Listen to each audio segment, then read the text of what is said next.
पुणे बलात्कार प्रकरणी आतापर्यंतचा सर्वात मोठा धक्कादायक दावा। आरोपी आणि पीडितेमध्ये इतक्या रुपयांचा व्यवहार झाला। पुण्यात एका 26 वर्षीय तरुणीवर बलात्कार झाल्याची मंगळवारी पहाटे खळबळजनक घटना घडली। पुण्यातील स्वारगेट एसटी डेपोमध्ये असलेल्या शिवसाई एसटी बसमध्ये तिच्यावर अतिप्रसंग करण्यात आला। या घटनेनंतर संपूर्ण राज्यात संतापाची लाट उसळली आहे।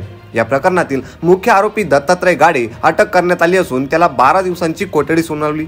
दत्तात्रय गाडे हा 35 वर्षाचा असून तो शिरूरच्या गुन्हाट गावात राहतो। या गावातून पोलिसांनी दत्तात्रय गाडेच्या मुसक्या आवळल्या। पुण्यातील अत्याचार प्रकरणी नवनवीन खुलासे समोर येत आहेत। त्यातच आता आणखी एक धक्कादायक खुलासा समोर आलाय। पुणे बलात्कार प्रकरणातील मुख्य आरोपी असलेल्या दत्तात्रय शिंदे गाडेच्या परिचयातील एका वकिलाने धक्कादायक दावा केला। आरोपी आणि पीडित महिनाभरापासून एकमेकांना ओळखायचे असा दावा ॲडव्होकेट सुमित पोटे यांनी केला। घटनेवेळी आरोपी आणि पीडितेमध्ये 6,500 पैशांचा व्यवहार झाला असंही सुमित पोटे यांनी सांगितले। मात्र या पैशांच्या व्यवहाराबाबत सुनावणीवेळी कोणताही उल्लेख झाला नाही अशी माहिती त्यांनी दिली। ते TV9 मराठीशी बोलत होते। आम्ही कोर्टाच्या परवानगीने आरोपीशी चर्चा केली। आरोपीने आम्हाला जी माहिती दिली आहे त्यानुसार आम्ही आणि त्या सदर तरुणीशी 31 दिवसांपासून ओळख आहे। जर तुम्ही CCTV फुटेज नीट पाहिलं तर ती तरुणी आरोपीच्या मागे मागे जात आहे।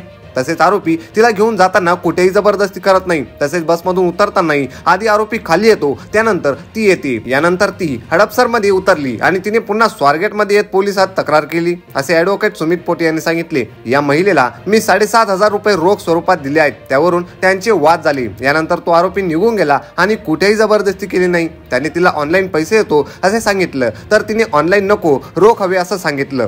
माझा आणि आरोपीचं युक्तवादानंतर बोलणं झालं, त्यामुळे मी याबद्दलचा कोर्टाला काहीही सांगितले नाही अशी माहिती ॲडव्होकेट सुमित पोटे यांनी सांगितली।